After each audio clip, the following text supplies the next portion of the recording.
네, 미국의 연준이 드디어 금리를 내렸습니다. 금리 인하 폭도 이른바 B컷 0.5%포인트의 금리 인하를 단행했죠.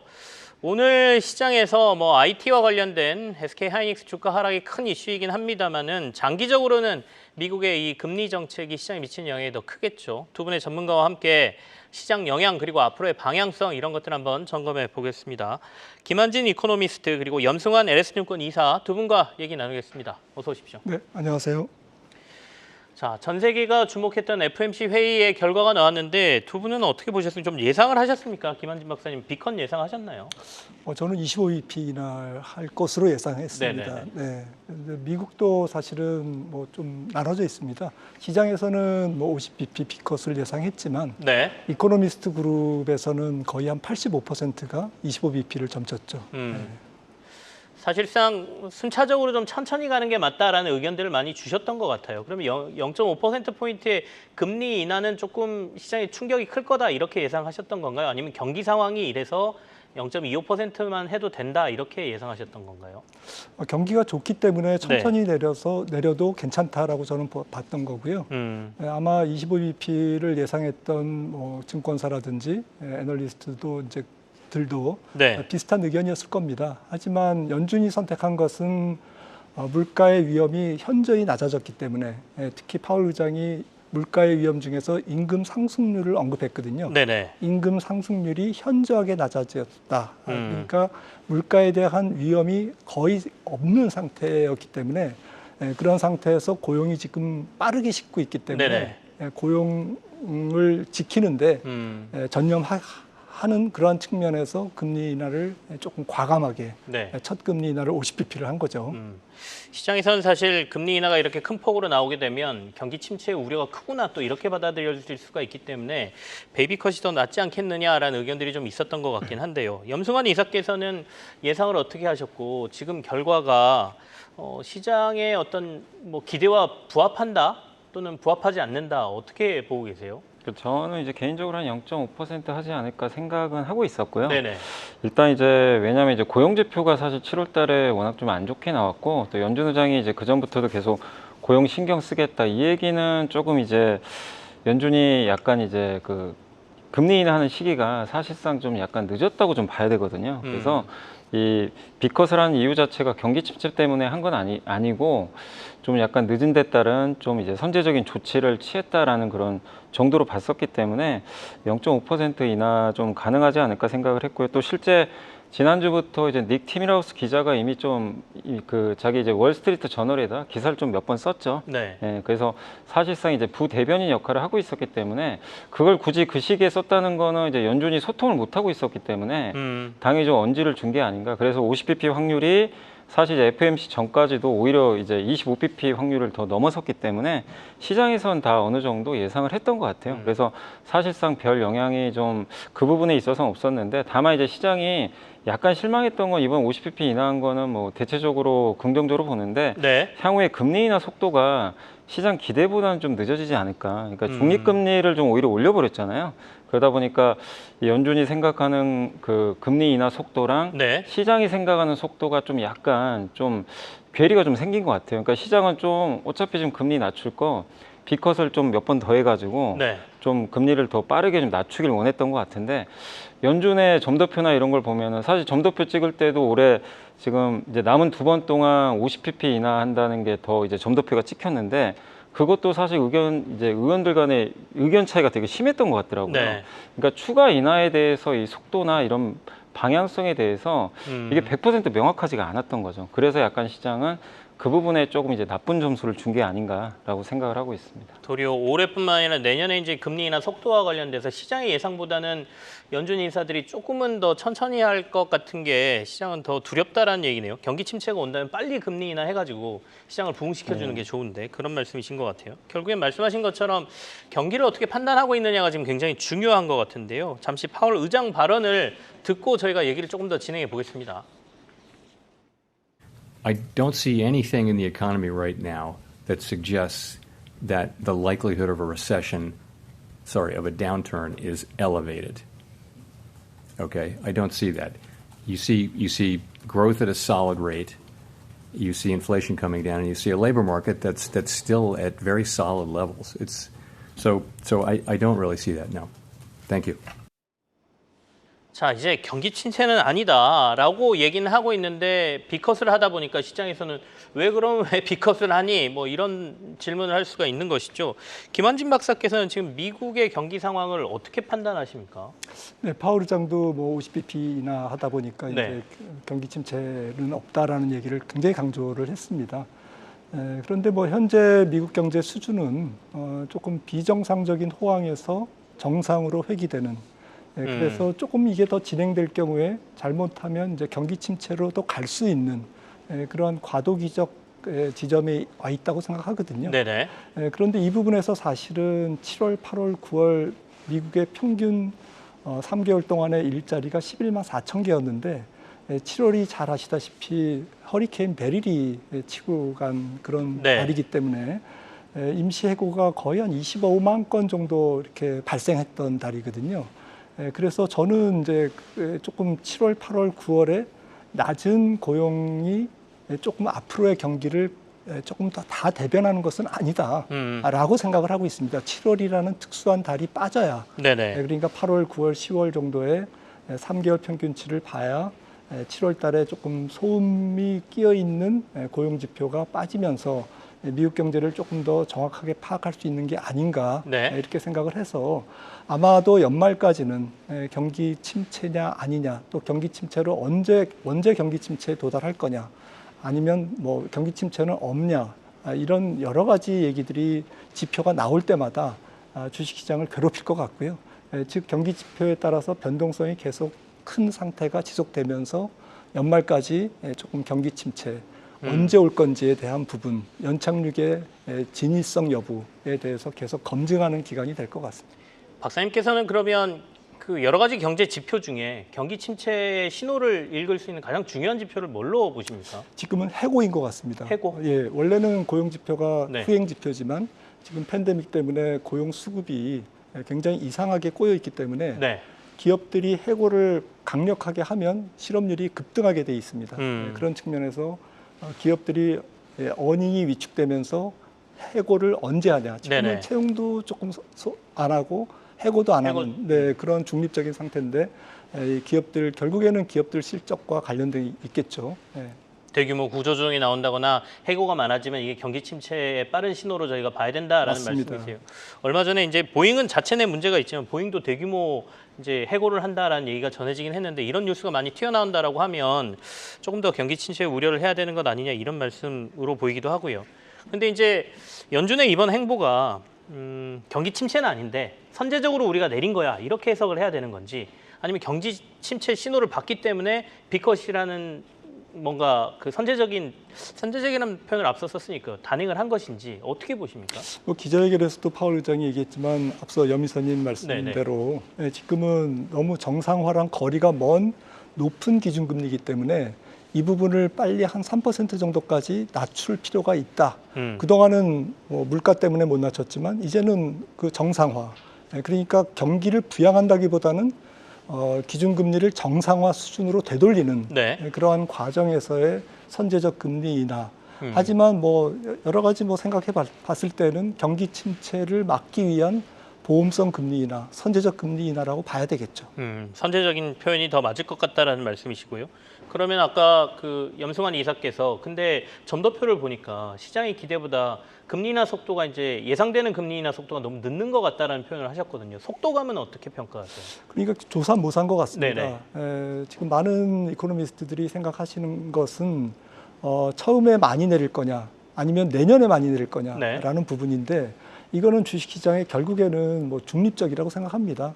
그래서 지금 점도표는 뭐 사실은 내년 점도표는 워낙 분산이 커서 신뢰성이 많이 떨어지고 있습니다만은 현재로서는 3.375. 그러니까 올해 만약에 100bp를 내리면 내년도에는 4번밖에 못 내리는 거니까 8번 회의 중에서 2번에 한 번씩 분기마다 한 번 인하를 지금 점도표에서 예고하고 있기 때문에 이 부분은 사실은 연준으로서는 지금 내년도에 조금 가봐야 알겠습니다만은 경기가 특별히 조금 위축되지 않는 한 지금 SEP에서 얘기한 대로 2.0%의 GDP가 내년도에도 찍힌다면 4번 이하의 인하도 가능하다. 4번도 인하할 수 없다라는 것을 내포할 수 있습니다. 그 얘기는 생각보다 경기가 크게 하락하지는 않고 네. 든든하게 유지될 가능성도 있다. 이런 말씀으로도 이해가 되죠. 염승환 이사하고는 저걸 얘기를 좀 해보죠. 과거에 미국이 이제 금리 인하 시기에 들어갔을 때 사실은 처음에 B컷을 단행한 적은 한 번도 없다라고 제가 들었거든요. 과거를 보면서 올해 내년의 금리 인하 폭과 뭐 속도 이걸 좀 예상해 보면 어떨까요?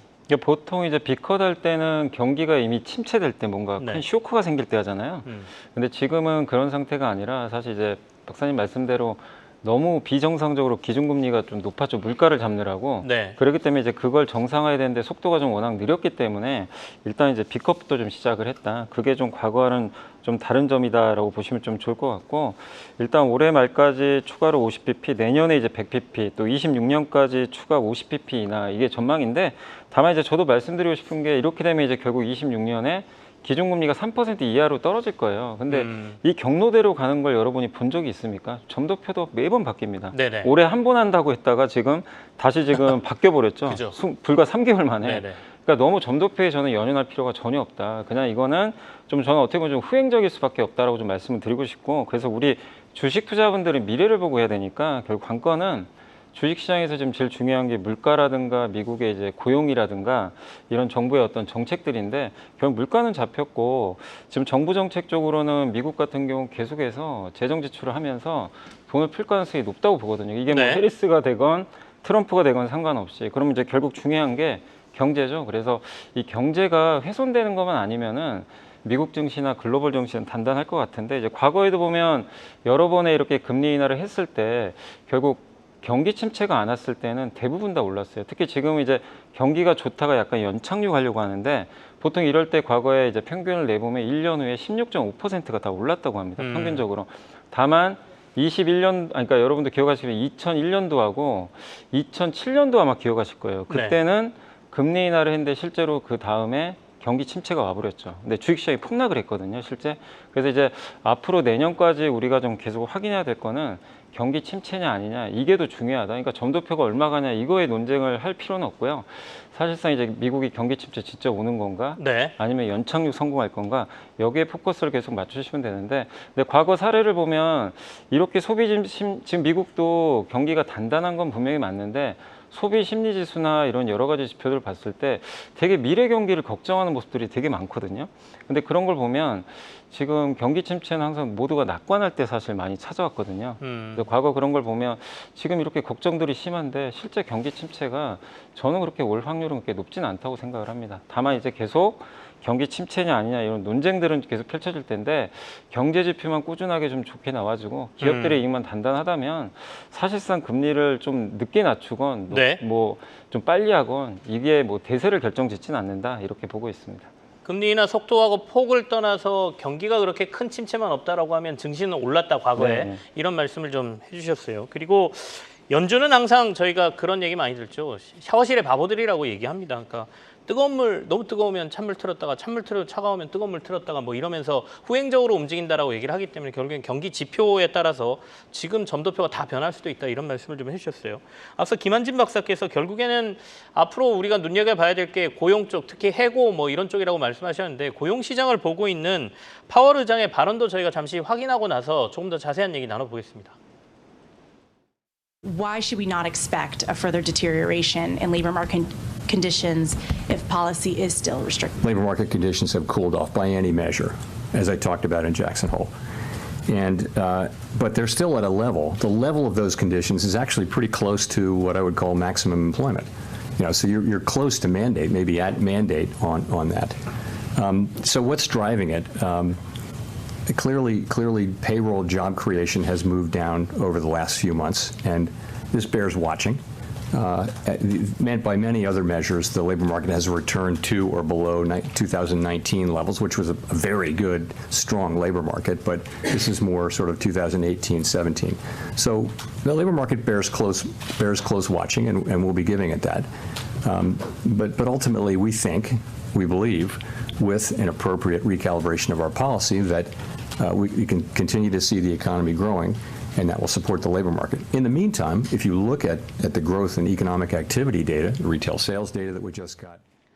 네, 미국의 고용 시장에 대한 파월 의장의 발언을 좀 들었는데요. 우리가 이제 보통 완전 고용이라고 하면 김한진 박사님 실업률 한 뭐 2, 3%대를 저희가 완전 고용이라고 하나요? 방금 전에 미국은 거의 완전 고용 상태다라는 얘기가 좀 나오던데 그래도 어쨌든 고용 시장이 좀 뭐 우려된다라는 얘기이기도 한 것 같거든요. 어떻게 보십니까? 네, 파월 의장이 계속 뭐 노동의 수요와 공급이 균형을 이뤄가고 있다 이런 네. 표현을 많이 썼는데요. 네, 그게 노동 수요가 지금 구인 건수 우리가 졸트 보고서라는 걸 통해서 볼 수 있는데 네. 지금 실업자가 사실은 구인자 수, 기업들이 구인하려고 하는 구인자 수 지금 한 700만 건 조금 넘는데요. 네. 한 10% 정도 구인 건수가 높습니다. 실업자보다. 그러니까 그 말씀은 노동시장이 완전 고용 시장이라기보다는 뭐 다른 표현으로는 일할 의지가 있으면 직장을 찾아서 일할 자리를 찾아서 누구든지 일할 수 있는 상태다. 이게 팬데믹 때 2배가 넘다가 네. 빈 일자리가 굉장히 조금 많았죠. 그게 이제 빈 일자리가 계속 줄어서 지금은 거의 1.1대 1, 한 10% 정도 구인 건수가 실업자보다 더 많습니다. 아직까지는 그러니까 노동시장이 완전히 위축된 상태는 아니다라는 거죠. 그래서 실업률은 다소 이제 조금 4.2% 높지만 구인 건수가 노동시장의 버퍼 역할을 해주기 때문에 네. 이 실업률이 더 튀는 지금 연준이 4.4%로 올해 전망을 했습니다마는 4.4%를 넘어서 4.678 이렇게 올라가는 경기 침체로 가는데 아직까지는 기업들의 구인 건수가 채용하려고 하는 의도가 아직까지는 이것이 버퍼 역할을 하고 있다라고 이제 진단할 수 있겠고요. 그러다 보니까 이제 임금 상승률이라든지 이런 네. 부분도 떨어지고는 있습니다만은 아직까지는 소비를 아주 크게 억누를 정도는 아니다. 크게 훼손할 정도는 아니다. 그래서 임금 상승률이 떨어지고 있지만 현재 미국 시장의 미국 소비자들의 컨디션은 뭐 좀 계층마다 다릅니다만 네. 평균적으로는 아직까지는 그렇게 허리띠를 완전히 졸라매는 그런 궁핍 상태는 아직은 아니다라고 진단할 수 있겠습니다. 미국은 이제 고용 시장이 워낙 유연하다 보니까 우리보다 경기에 훨씬 민감하게 반응하고 이 숫자들이 바로바로 나타나는 것 같습니다. 우리는 이제 고용을 한 번 하면 해고하기 힘들기 때문에 그게 잘 안 드러나는데 미국은 경기 안 좋아지면 바로 아까 말씀하신 해고율 봐야 된다고 하신 것처럼 해고가 나오고 또 기업들도 구인하는 건수도 확 줄고 이런 것들을 보면서 저희가 경기를 좀 판단하는 거 아니겠습니까? 영인선님께서는 지금 미국 경제의 가장 큰 우려 요인을 어디서 찾으시는지 아까 김한지 박사님이 이제 고용 쪽을 좀 중심으로 말씀해 주셨거든요. 저도 역시 이제 미국에서 지금 연준 의장도 제일 신경 쓰는 게 고용이거든요. 왜 네. 고용이 중요하냐면 고용이 결국 망가지면 미국 경제는 소비로 지탱하는 나라잖아요. 소비가 네. 망가질 수밖에 없거든요. 그래서 우리가 이제 고용 지표를 신경을 안 쓸 수 없는 거고, 그래서 사실 이제 고용 지표도 실업률은 되게 좀 후행적이기 때문에 가장 선행 지표가 사실은 주간 실업수당 청구 건수거든요. 이게 이제 늘어난다는 거 아까 이제 박사님 말씀대로 해고가 좀 늘어난다는 얘기이기 때문에 그래서 우리가 계속 그거를 좀 신경을 좀 써야 된다. 그래서 해고 건수가 이제 늘어난다. 그러니까 매주 목요일 또 오늘 저녁에 또 발표되겠죠. 주간 네. 실업수당 청구 건수가 지난 7월 달에 고용보고서 발표됐을 때 한번 허리케인 이슈로 놀란 적이 있죠. 한번 확 튀었을 때 증시가 아마 발작을 했거든요. 그 후로 다행히 안정화되니까 시장도 다 안정화되면서 올랐던 것처럼 저는 이제 계속 좀 단기적으로 체크해야 될 어떤 이제 중요한 경제 지표는 주간 실업수당 청구 건수가 계속 좀 하향 조정되는지 네. 이 부분을 좀 보시면 좋을 것 같고, 그 다음에 이번에 좀 실업률이나 이런 게 좀 올라간 거는 이제 클라우디아 샴이라고 뭐 굉장히 유명해지셨죠. 뭐 샴의 법칙이라 그래서 이분도 인터뷰한 걸 보니까 결국엔 이번엔 좀 침체는 아니다. 이민자가 좀 많이 급증을 했고 또 거기에 팬데믹 때문에 일자리에 복귀를 안 했던 분들이 이제 몇 년 지나고 나서 일자리 복귀하는데 네. 사실 우리가 보통 생각하는 이 실업률이라는 게 일자리를 내가 구직 활동을 열심히 하면 할수록 오히려 좀 실업률이 올라갈 확률이 좀 높아지잖아요. 그분들을 다 포함을 하기 때문에. 지표를 할 때 네. 약간의 오해를 날 수 네. 있죠. 네. 그래서 그런 것들 때문에 좀 올라가는 거지 뭐 구조적으로 문제가 생긴 건 아니니까 오히려 이걸 좀 정상화로 보고 있더라고요. 그래서 저도 이제 동의하는 게 결국 해고 건수가 늘어난다는 거는 이제 미국 경기가 좀 안 좋아지는 또 전조가 될 수 있기 때문에 네네. 여러분들이 그 해고 건수 좀 잘 보시고 역시 그리고 그 소매 판매 데이터도 꾸준히 좀 업데이트를 하시면 좋을 것 같습니다. 다행히 이번 주에 발표된 또 소매 판매 데이터는 되게 잘 나왔는데 네. 자동차라든가 이런 것들이 여전히 좀 뭐 아직까지 좀 잘 버텨주고는 있는데 특히 외식 쪽이 중요하거든요. 사람들이 이제 진짜 내가 좀 뭔가 안 좋아지고 돈을 아끼려면 외식비를 확 줄여버리는 경향들이 있어요. 근데 다행히 그게 버티는데 외식비 지출이 좀 갑자기 급격히 줄어든다. 그런 데이터들이 나온다면은 이게 또 뭔가 시장에 약간의 좀 불안 요소가 될 수 있으니까 그런 부분도 한번 체크하시면 좋겠습니다. 결국에는 미국의 제조업 지표 좀 안 좋았을 때 미국의 경기 침체 아니야라고 얘기할 때 소비 지표는 괜찮거든이라고 말들을 많이 했거든요. 그러니까 말씀하신 것처럼 미국은 소비로 이제 대부분의 경제를 유지하는 나라다 보니까 그래서 소비 둔화의 가능성을 저희가 한번 얘기 나눠보는 것도 굉장히 중요할 것 같은데요. 김한진 박사께서는 미국의 소비 둔화 가능성을 좀 낮게 보십니까? 네, 아직까지는 지표상 뭐 조금 침체 위험이 멀리 있는 것 같습니다. 뭐 멀다라는 표현이 추상적입니다만 저는 내년 한 중반 정도는 돼야 미국 경기가 조금 제대로 침체를 뭐 짧든 길든 네. 지금보다는 조금 연준이 조금 다시 또 50bp B컷을 좀 들고 나올 정도의 긴장감을 불러오는 그러한 경기 둔화가 나타날 것이다라고 보고 있고요. 일단 뭐 4분기 GDP가 좀 중요할 것 같습니다. 미국 원래 GDP는 뭐 후행 지표고 주식시장 전망에서 증시 전망에서 좀 그렇게 유용한 지표가 아닌데 네. 이번에 이제 3Q GDP가 3% 정도로 지금 추정이 잠정치가 나오고 있는데 4Q GDP의 속보치가 내년 1월 말 정도에 나오지 않습니까? 네. 그렇다 보면 이 4Q GDP가 나오면서 시장 심리가 투자 심리가 지나간 3Q GDP가 피크였구나라는 것을 인식하면 투자 심리는 급속하게 안 좋아질 수 있다는 점에서 일단 매크로 쪽에서는 지금 내년 1월 말에 나오는 4분기 미국 GDP의 속보치가 네. 좀 트리거 방향성을 가르는 변수가 될 수 있다라는 거고요. 그 말씀은 좀 역으로 말씀드리면 올 연말 연초까지는 매크로 뭐 말은 많지만 사실은 매크로를 보고 경기를 보는 것은 조금 주식시장을 전망하는 것은 네. 조금 어불성설이지 않습니까? 주식시장이 매크로에 선행하는데 네. 그래서 답은 주식시장 자체에 있는지도 모르겠고요. 하지만 굳이 지표를 어떤 걸 참조할 거냐라고 본다면 3분기 GDP가 향후 앞으로 한 1, 2년간의 네. 미국 분기 GDP 중에서 피크 아웃이냐라는 여부 아니면 내년에도 연준의 의도대로 한 2분기 정도의 장기 평균 성장률 1.8%를 좀 상회하는 네네. 안정된 성장률을 3분기보다는 낮아지지만 그렇게 전개될 거냐라는 이제 조금 판단의 갈림길이 내년 1월 말 정도에 나올 것이다라는 것을 좀 말씀드리고 싶습니다. 결국엔 미국의 3분기 GDP가 기준선이 될 것이다라는 말씀이세요, 그죠? 네네. 그걸 기준으로 해서 이거보다 너무 빠르게 GDP가 좀 추락하거나 그러면 경기 침체 신호로 강하게 볼 가능성이 네네. 높고 이것과 비슷한 수준에서 그냥 조금 떨어지거나 이러면 그래도 미국 경제가 잘 버티는구나 이렇게 볼 가능성이 높다라는 말씀이어서 그걸 좀 눈여겨보자 이런 말씀입니다. 이제 금리 인하를 미국이 시작했고요. 금리 인하는 미국의 재정 적자하고도 연결이 좀 되죠. 재정 적자가 미국 경제에 미치는 영향에 대해서는 뭐 말들이 굉장히 많은데요. 그래도 뭐 돈을 찍고 계속해서 재정 적자를 늘려나가는 게 지금 대선 후보들 얘기 보면 계속될 것 같긴 한데 염승환 이사께서는 어떻게 보십니까? 미국의 재정 적자 상황. 이게 빚이라는 건 누군가 언젠가 갚아야 되거든요.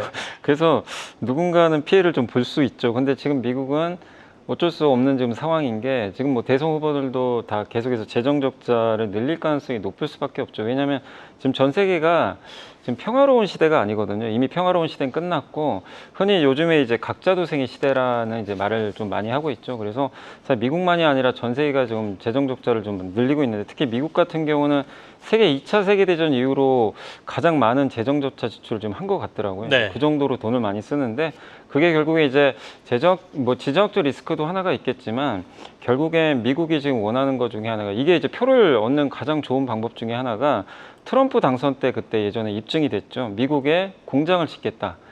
중국에 뺏긴 일자리를 내가 되찾아오겠다. 네네. 이게 사실은 먹혔거든요. 근데 지금도 먹히는 이런 정책이다 보니까 이 정책은 저는 계속 이어질 가능성이 좀 높다고 봅니다. 그래서 누가 대통령이 되건 간에 재정 적자는 좀 늘어날 가능성이 높고 만약에 이런 정책이 시행이 되면 사실 미국의 일자리 걱정은 또 크게 안 해도 되겠죠. 뭐 이 정책이 계속 이어진다면 일자리는 계속 창출이 되니까.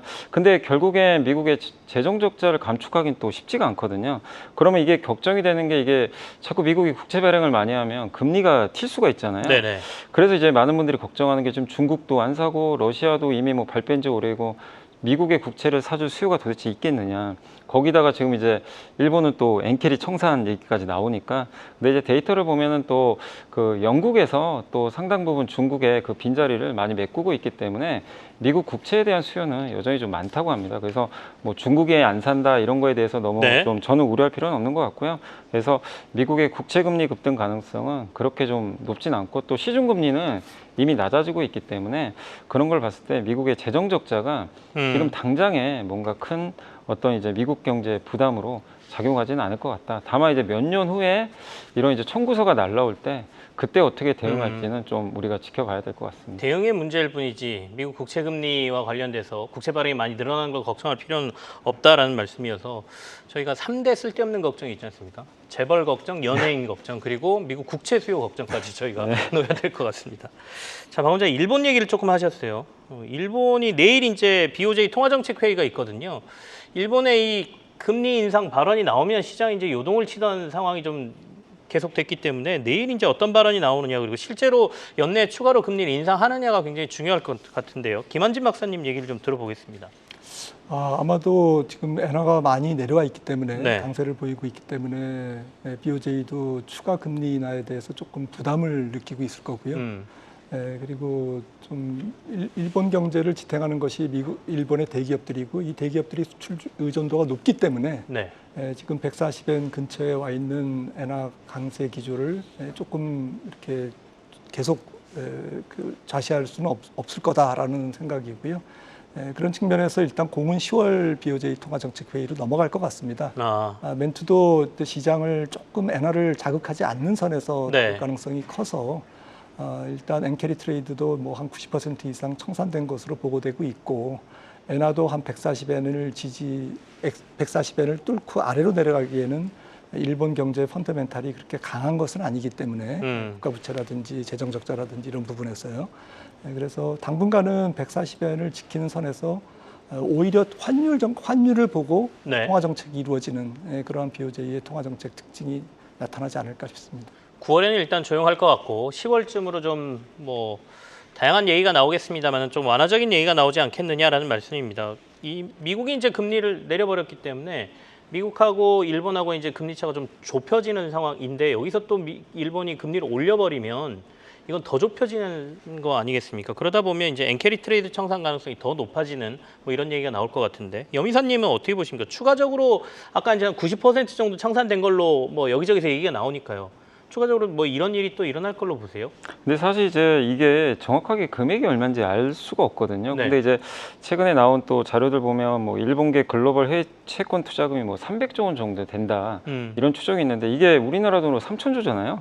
사실 이 돈이 뭐 다 청산되기는 좀 쉽진 않고 당연히 시간이 좀 걸릴 텐데, 분명한 거는 이제 결국엔 일본의 엔화 약세는 이제 기조는 끝났고요. 사실상 미국의 초강세 이제 달러죠. 달러 강세 기조도 어느 정도 끝나가기 때문에 또 금리차 축소에 의한 엔캐리 트레이드 청산은 꾸준히 진행될 가능성은 분명히 좀 높다라고 좀 보여집니다. 다만 이게 이제 우리가 8월 초에 좀 놀랬던 거는 너무 속도가 빠르니까 엔캐리 청산이 그냥 급격하게 이루어졌던 거죠. 그러다 보니까 이게 좀 충격을 줬던 거지, 이게 이제 점진적으로 이어진다면, 그러니까 지금 미국 연준의 지금 금리 정책을 보면 생각보다 속도가 아주 빠를 것 같지는 않거든요. 그리고 또 지금 내일 이제 BOJ가 열릴 텐데 거기서도 점진적인 인상을 이제 시사를 한다면 금융시장은 또 대비할 환경이 충분히 조성되기 때문에 엔캐리 트레이드 청산 걱정을 너무 우려할 필요는 저는 없다고 좀 보고 있습니다. 그리고 또 한 가지가 엔화가, 그러니까 아무리 지금 일본이 금리를 올려도 마이너스 금리에서 지금 올리기 시작했잖아요. 그래도 여전히 국채 금리가 1% 내외로 굉장히 지금 낮은 수준이기 때문에 미국과는 금리 차가 여전히 벌어져 있어요. 네. 그런 상황에서 엔캐리 청산이 그냥 뭐 우려하는 것처럼 막 300조 엔이 그냥 한 번에 투하되고 그럴 가능성은 거의 없거든요. 그래서 아직까지 일본이 금리를 올린다고 해도 금리 수준 자체 레벨이 낮기 때문에 엔캐리 청산이 막 급격하게 과격하게 진행될 가능성은 좀 높긴 않기 때문에 저는 그렇게 보고 있고, 또 오늘 일본 증시 니케이가 급등하고 있잖아요. 그런 것만 봐도 지금 미국의 금리 인상 속도랑 금리 인하 속도랑 일본의 금리 인상 속도에 대해서 시장은 그렇게 우려하진 않고 있다라고 좀 판단을 하고 있습니다. 자, 저희가 거시 얘기를 좀 많이 했는데요. 오늘 시장하고 조금 연관된 얘기도 좀 해보고 싶네요. 지금 IT 관련주들이 하락세가 오늘 엄청 큽니다. SK 하이닉스는 다행히 낙폭을 조금 줄여놓은 상태이긴 한데 아까 10%까지 하락하다가 지금 한 7%대로 낙폭은 좀 줄어들었습니다만은 출발은 이제 AI와 관련된 수익성 문제에서 출발한 것 같고요. 이제는 경기 침체까지 연결되고 있는 것 같은데 김한진 박사님께서는 AI 고점론에 대해서는 어떤 견해를 가지고 계시는지 좀 궁금해요. 좀 중장기적으로 보면 네. 4차 산업혁명 또 AI에 대한 기업들의 투자와 또 응용 그리고 그로 인한 신제품 출시와 또 소비의 창출 뭐 이런 일련의 조금 그 소비와 기술 혁신의 관계성은 네. 앞으로도 지속될 것 같고요. 다만 이제 지금 문제되는 것은 최근에 집중된 AI 쪽에 대한 투자 또 클라우드 서비스나 또 데이터 센터에 대한 투자가 어느 정도 마무리됐는지의 여부 네. 그리고 이제 그러한 자본 투자 캐펙스에 대한 조금 조정의 필요성이 있는지 없는지 이런 부분들에 대한 논란인데요. 사실은 2020년, 21년 코로나 때 지금 반도체 쪽이 그쪽은 그때는 이제 뭐 IT 하드웨어 쪽에서 네네. 디바이스 쪽에서 이제 수요가 있었죠. 그러면서 2022년에 엔비디아가 한 50% 이상 조정을 보이고 반도체가 조정을 보이는 그러한 캐펙스 조정 기간이 있었습니다. 네. 소화하는 과정이죠. 그런 비슷한 2022년과 같은 속도 조절, 과도한 투자에 대한 조금 쉬어가는 자리가 이제 지금 연말 연초에 나올 가능성은 충분히 있다고 봅니다. 2022년 같은 속도 조절성 경기 조정이 아닐까 네. 이쪽에서의 그런 측면에서 조금 너무 크게 우려할 필요는 없다고 생각합니다. 너무 크게 우려할 필요는 없다라고 말씀 주시는데 오늘 이제 하락폭이 좀 크다 보니까 많은 분들이 우려가 많으신데 염승환 이사께는 그 질문 좀 할게요. 모건 스탠리의 보고서의 영향력이 이렇게 커야 되나? 그리고 외국계 증권사 하나가 이렇게 우리 시장을 흔들고 있는 거에 대해서 불만들이 굉장히 많습니다. 어떻게 보십니까? 진짜로 모건 스탠리의 그 보고서의 내용 좀 보셨을 텐데 어떻게 보세요? 그러니까 사실 좀 21년도 내용하고 비슷해요. 네. 거의 비슷하게 좀 썼고 그때 당시에도 이제 반도체 고점 온다고 굉장히 좀 무서운 얘기를 했는데 겨울이 온다. 근데 사실 그때 정확히 맞춘 건 아니고 이제 그 후에 좀 시간이 지나서 맞추게 된 거죠. 그래서 엄밀히 따지면 근데 결국 방향성이 맞았다 보니까 모건스탠리 또 영향력이 또 굉장히 또 큰 편이다 보니까 이 보고서 여파로 인해서 외국인들이 지금 연일 대량 매도를 하고 있고 사실 오늘 하이닉스만 이 목표 주가를 낮춘 게 아니라 뭐 대만 IT라든가 웬만한 이제 반도체 관련된 밸류 체인을 목표 주가를 다 낮춰버렸거든요. 네네. 그러니까 전체적으로 지금 안 좋게 본다는 얘기인데 그러니까 테크 섹터에 대해서 굉장히 좀 부정적으로 좀 보고 있는 것 같습니다. 근데 어쨌든 지금 하이닉스를 이렇게 반토막 낼 정도로 그렇게 업황이 나쁜 지금 상황도 아닌 것 같고 문제는 AI에 대한 수요는 아직까지 좀 괜찮긴 한데 PC나 아니면은 이제 스마트폰 좀 수요가 좀 생각보다 좀 안 좋긴 하거든요. 근데 이거는 이제 어느 정도 주가 빠지면서 좀 반영이 됐고 또 일반 서버라든가 이런 쪽은 여전히 수요가 네네. 좋고 또 메모리 반도체 공급 가행 얘기를 계속 이제 꺼내고 있는데 과거랑 다르게 지금 메모리 반도체 업체들이 과거처럼 공격적으로 좀 투자를 안 하고 있거든요. 그래서 수요가 꺾인다고 해도 여전히 AI 일반 서버는 남아 있는 상황에서 공급 가행이 그렇게 늘어나려면 정말 대규모 투자를 해야 되는데 내년에 의미 있게 물량 증가하는 공장은 평택의 그 네 번째 공장이죠. 삼성전자. 그 정도밖에 없거든요. 하이닉스는 내년 말 정도 돼야 좀 이게 늘어나요, 물량이. 그렇기 때문에 지금 이 보고서를 보면은 단지 이제 내년에 이제 공급 가행 온다고 좀 너무 좀 약간 좀 이제 우려되는 그런 이제 네네. 내용을 썼는데 사실 이거는 또 내년 가봐야 하는 거라 우리가 명확히 확인할 방법은 없는데 이게 또 경기 침체 우려까지 커지다 보니까 지금 파괴력이 더 커진 것 같습니다. 근데 주가는 이미 그동안 상승분의 한 40%를 다 깎아버렸거든요. 그래서 저는 충분히 지금 주가는 반영됐다. 반영돼 있는 네. 주가다 이렇게 보시는군요. 이렇게 판단을 하고 있습니다. 자, 금리 인하 시기가 본격화되면 시장의 색깔이 바뀐다라고 많이들 얘기하시거든요. 시간이 많지 않아서 두 분이 만약에 시장이 바뀐다면, 색깔이 바뀐다면 어느 쪽에 주목해야 되는지 좀 말씀을 해주시면 좋겠습니다. 김한진 박사부터 하실까요? 네, 금리 인하 사이클이 크던 작던 시작됐기 때문에 제 생각에는 확실히 바뀔 것 같고요. 네. PR이 높은 성장주보다는 조금 낮은 중 PER, 저 PER 혹은 배당주 혹은 뭐 필수 소비재 유틸리티 미국 쪽에서도 그렇고 한국 쪽에서도 섹터나 스타일의 로테이션이 분명히 일어날 것 같고 무게중심의 추가 바이오를 제외한 성장주보다는 바이오는 괜찮을 것 같습니다만 네. 나머지 IT의 고 PER주보다는 PER이 낮은 쪽에 실적주 중심으로 접근하는 것이 좋을 것 같습니다. 염승환 이사께서는 하반기 뭘 보십니까? 역시 지금 뭐 하반기에 당장 오르긴 어렵겠지만 반도체 좀 기회 같고요. 네. 그 다음에 주도주는 바이오로 계속 보고 있어요. 오늘도 좀 바이오가 확실히 대안주로 네. 부상하고 있고, 그 다음에 좀 볼만한 게 저는 결국 저가 전기차 시대 올 것 같거든요. 저가 전기차를 만들어내야 결국에 이제 탄소 배출 규제를 충족할 수 있기 때문에, 그래서 네. 거의 강점이 있는 LG 에너지 솔루션 밸류체인도 보시고, 마지막으로 내년에 어쨌든 금리 인하 이제 본격화되고 있기 때문에 네. 소비주도 괜찮지 않을까. 너무 안 좋았기 때문에 소비재도 내년 알겠습니다. 보고 괜찮을 것 같습니다. 네, 미국의 B컵과 관련된 전반적인 상황하고요. 그리고 하반기에 저희가 주목해야 될 부분까지 두 분과 함께 살펴봤습니다. 김한진 이코노미스트 그리고 염승환 LS증권 이사와 함께했습니다. 고맙습니다. 계속해서 다양한 경제 이슈를 알고 싶다면 구독과 좋아요, 알림 설정 부탁드립니다. AI 캐스터 권미정이었습니다.